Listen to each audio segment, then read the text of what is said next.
pèse sur mon cœur, c'est parce que vous avez parlé de la loi là. Quand on dit que par la loi nous vient la connaissance du péché, et Paul dit sans la loi il n'y a même pas de connaissance du péché, parce que si la loi n'avait pas dit tu ne convoiteras pas, je n'allais pas connaître ce que ça veut dire convoiter.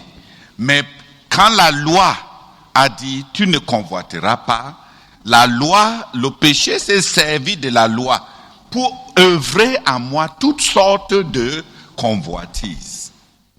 Donc la loi, quand on dit ici la loi, on n'est pas en train de dire simplement les 10 commandements. On est en train de parler d'un principe de religion, de codification de comportement. Ça veut dire que si on dit tu dois méditer, ça devient une loi. Tu dois prier, ça devient une loi. Que ce soit les lois qui sont déjà dans la Bible, ou bien les lois que nous formulons, même dans le zèle. La loi produit l'impuissance. Pas que la loi est mauvaise.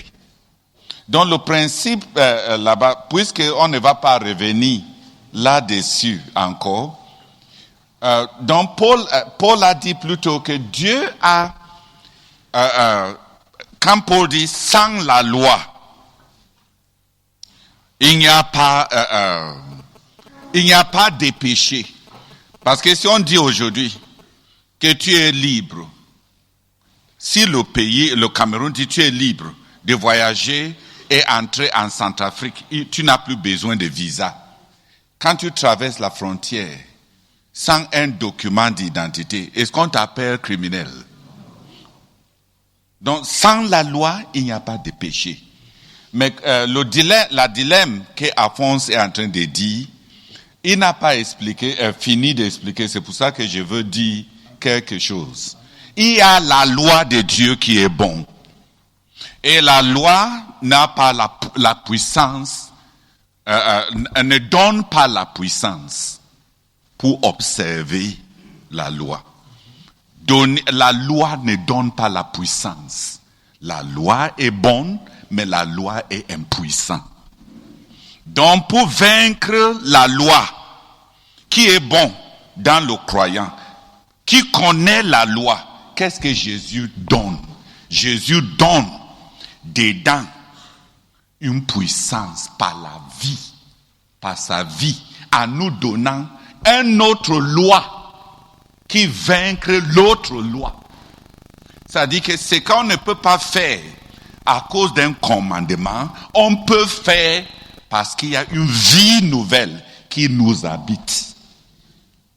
De sorte que il y a une loi, il y a maintenant une loi de vie. La vie que nous avons a ses impulsions pour faire ce que l'autre loi là demandait, mais que ça ne pouvait pas nous accorder la capacité de produire.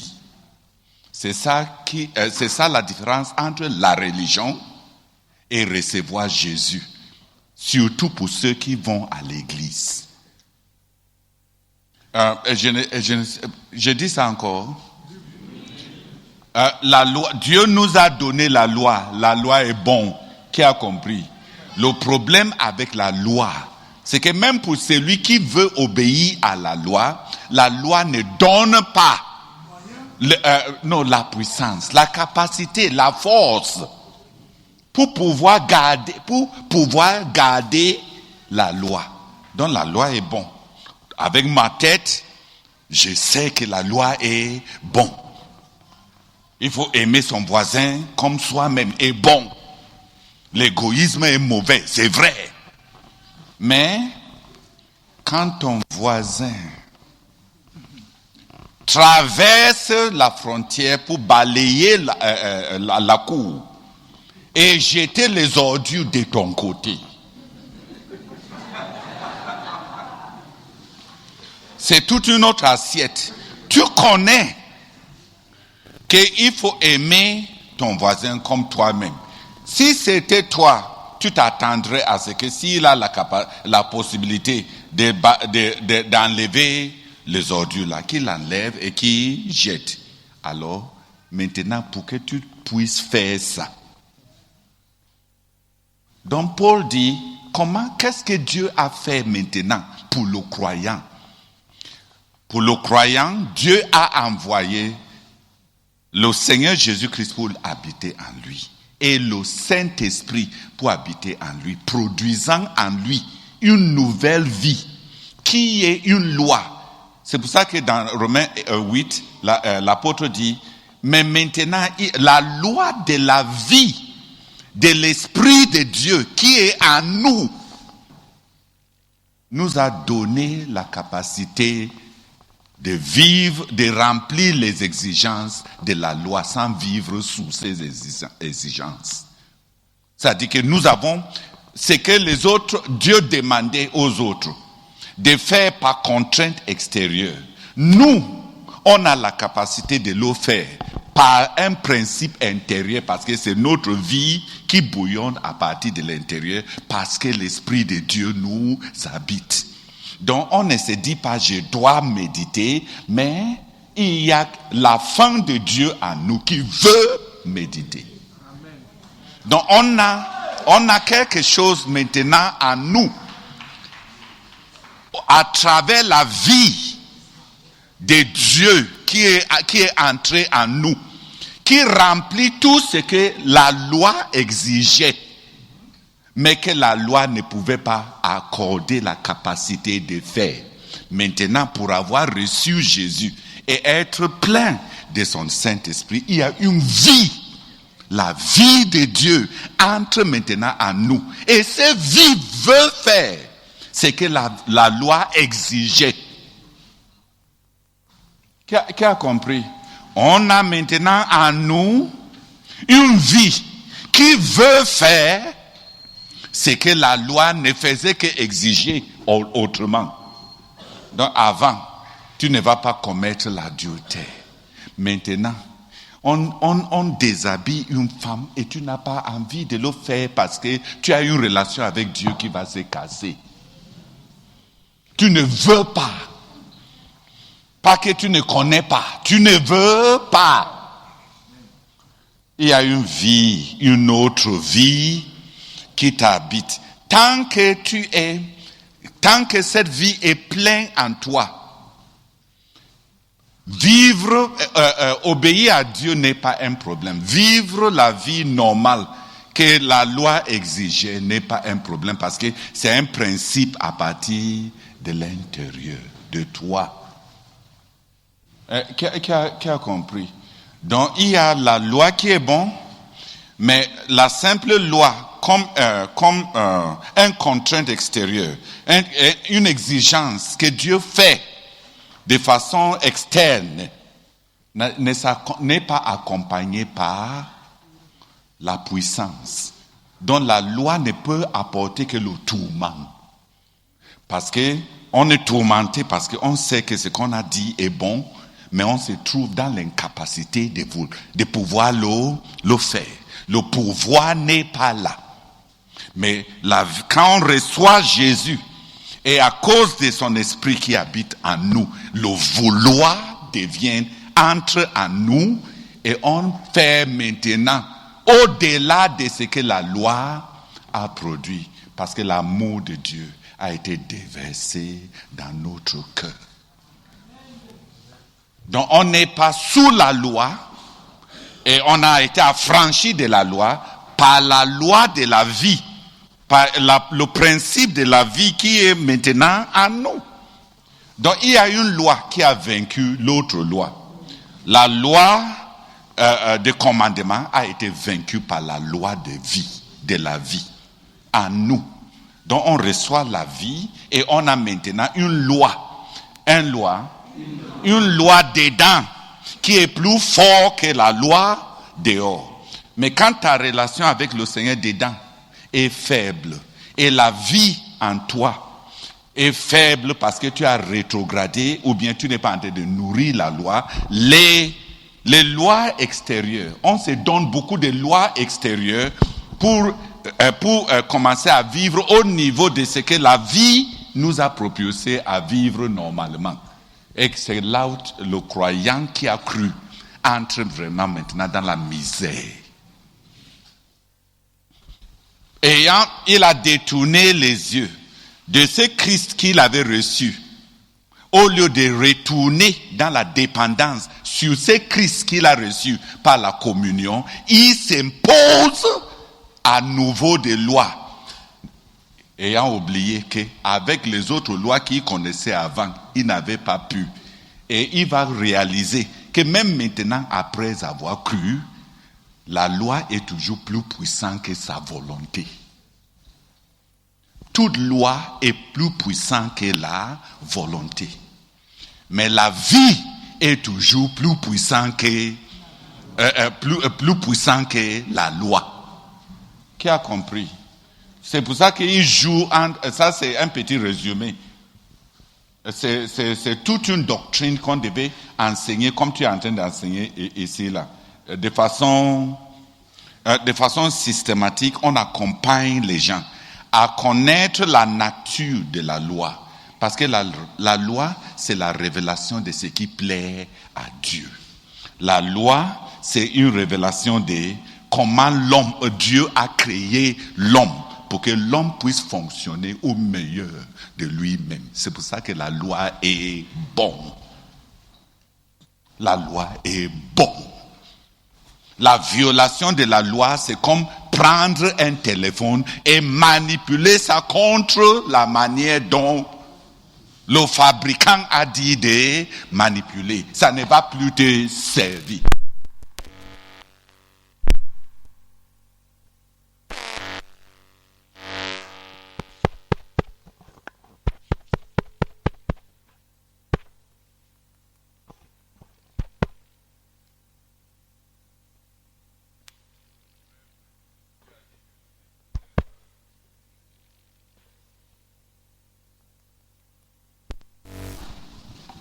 Qui a reçu un peu de lumière intérieure. Donc, le langage peut être fluctuant. J'avais dit à Alphonse qu'il faut qu'il lit Martin Lloyd-Jones de façon parce qu'il faut une pensée corrigée. Quand la vie a affaibli en nous, au lieu qu'on rentre chez Jésus,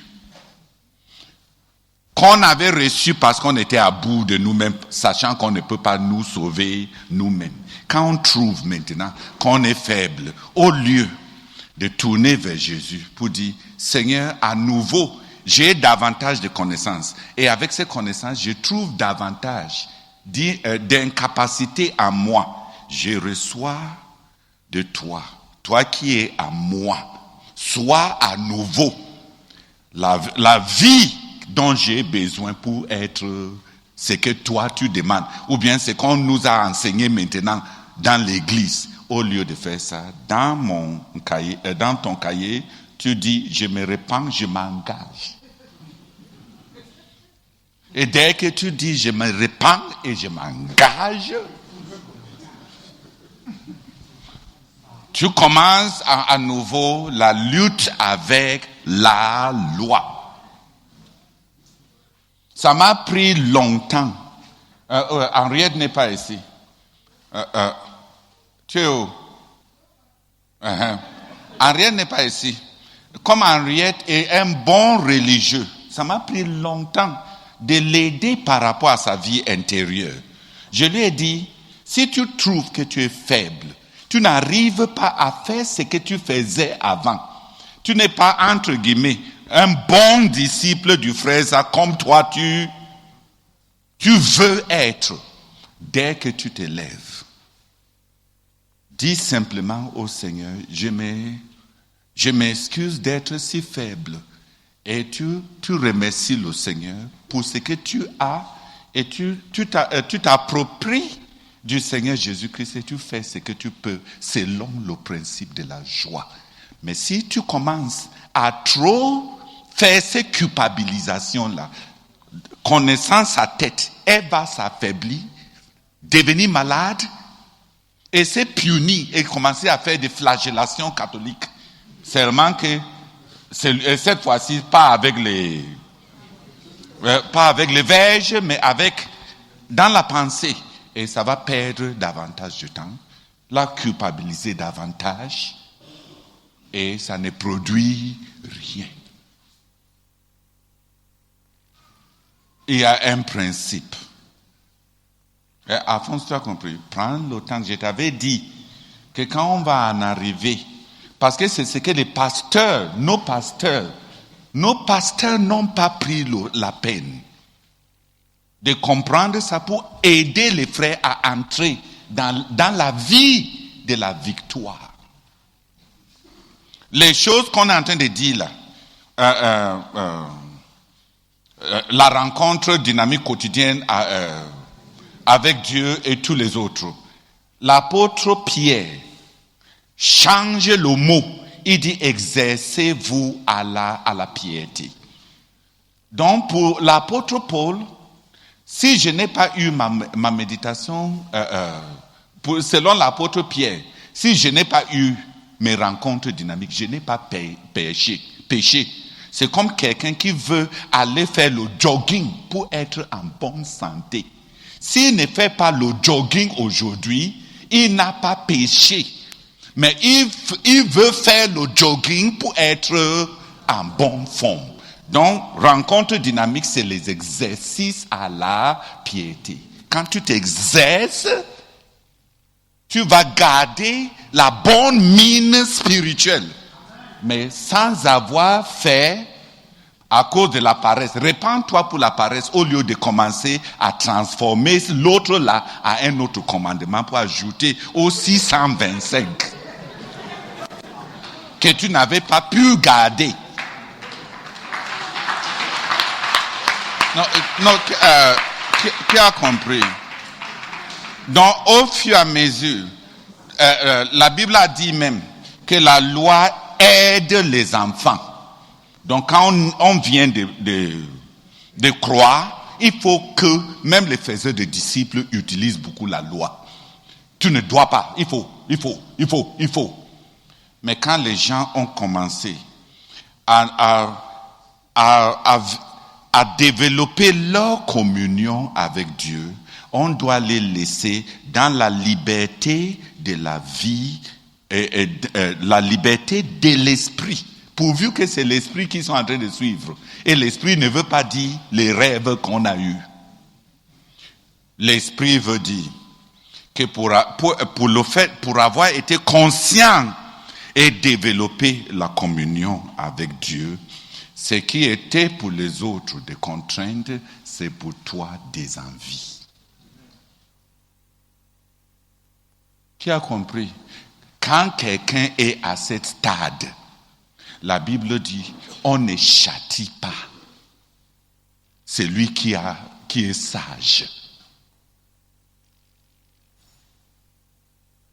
Parce que c'est devenu sa vie. Ce n'est plus une contrainte. Mais pour celui qui vient de croire aujourd'hui, on doit lui donner des contraintes. On peut te suivre à l'école primaire. On te pénalise, les enseignants au secondaire, on te met en classe, on te dit tu dois faire tes devoirs, ainsi de suite. À l'université, qui te suit? Parce qu'on suppose que déjà, quand tu arrives à l'université, tu connais déjà le bienfait de l'éducation pour toi-même, pour ta propre vie. C'est toi qui veux aller à l'école parce que ton futur mariage.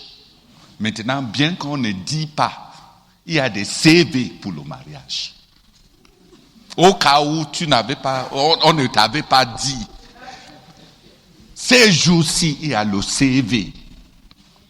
Quand on te regarde bien là, maintenant, ça ne suffit pas. Le simple regard maintenant ne suffit pas. Mon collègue Njiki m'avait dit que maintenant, on ne se marie plus par amour, qu'on se marie par les calculs. Si je perds mon travail, si j'ai un accident, est-ce que l'autre aussi va pouvoir prendre soin de mes enfants? Donc il m'a dit, le soir, pendant la journée, il drague les autres filles, mais le soir, il porte le blanc et une cravate et il tourne autour des cuisses. Parce que l'autre là, c'est assurance vie. Et comme les femmes, il dit, il faut tourner là où tu vas attraper un avenir. Donc il prend la voiture, il part vers cuisses avec un bon cravate et il tourne là. Une infortunée là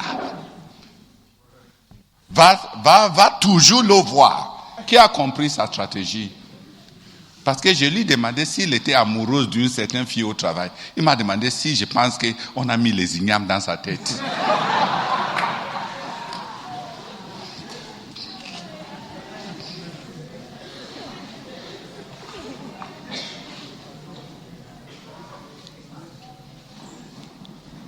Qui a bien compris? Il y a maintenant une vie en nous. Et la loi de la liberté dans le Saint-Esprit nous a affranchis de la loi de l'échec.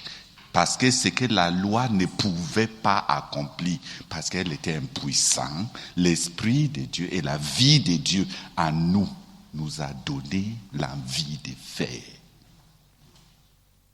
Dieu a vaincu la loi et notre échec en nous donnant une vie qui n'a pas besoin de la loi, parce que le principe de cette vie-là, c'est de faire tout ce que la loi demandait et au-delà. Il n'y a pas un croyant qui veut se masturber. Même ceux qui se masturbent, s'ils sont des vrais croyants, avant, ils se masturbaient et prenaient plaisir. Dès que Jésus entre dedans, il faut les voir, ils sont misérables dedans, misérables dehors. Parce que la vie qui est en eux ne peut plus vivre avec la saleté. C'est pour ça que si quelqu'un pêche et il cache bien son péché, il faut le conduire à Christ. Parce que pour ceux qui ont vraiment cru, ils préfèrent crier à tue-tête. J'ai commis l'adultère. C'est comme un chat qui est tombé dans la boue et il veut se nettoyer. Parce que sa nature dedans est contraire à ce qu'il vient de faire. Un porc qui est propre, qui a été bien lavé, n'égale pas un chat sale. Le chat qui est sale, c'est une saleté extérieure, avec une nature qui veut la propriété. Vrai ou faux? Un porc bien propre, avec cravate.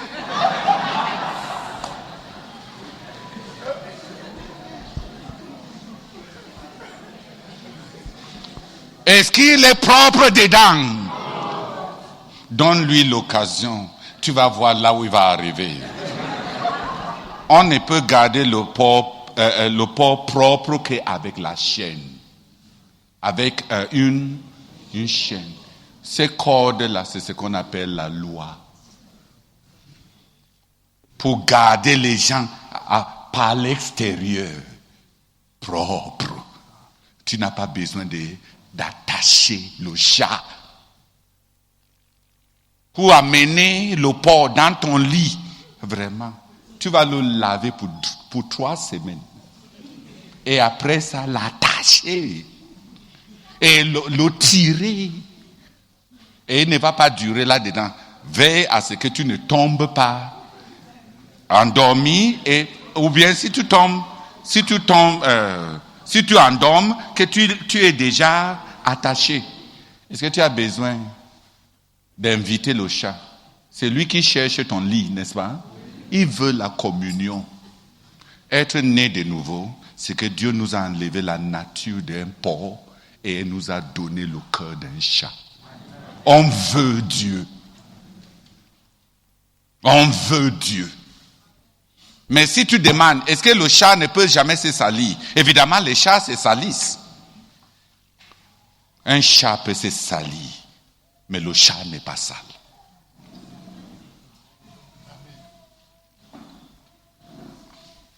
Qui a compris?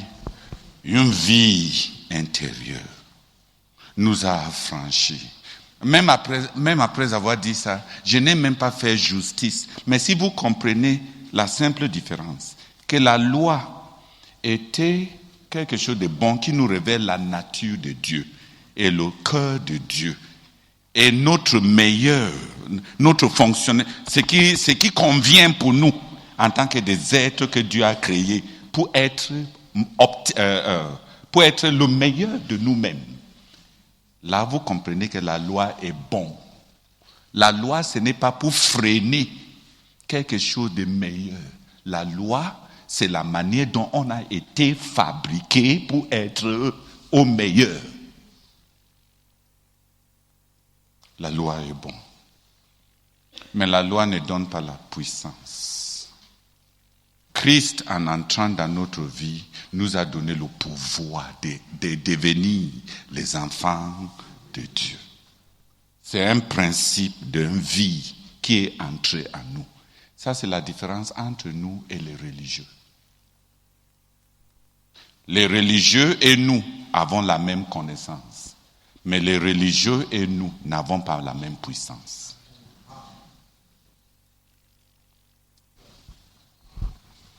Qui a compris? Tu as compris? Je voulais... Parce que cette affaire de loi là, quand tu parlais là, hein? Non, tu fais bien. C'est juste que s'il faut ramener ça à des leçons aussi simples que ça, on en a besoin. Parce que c'est avec ça que tous ces gens-ci luttent. Certains même sont arrivés au point de ne pas croire qu'on peut vivre sans péché. Si la vie qui est en toi, c'est la vie de Jésus, est-ce que c'est anormal de vivre comme Jésus? Si tu veux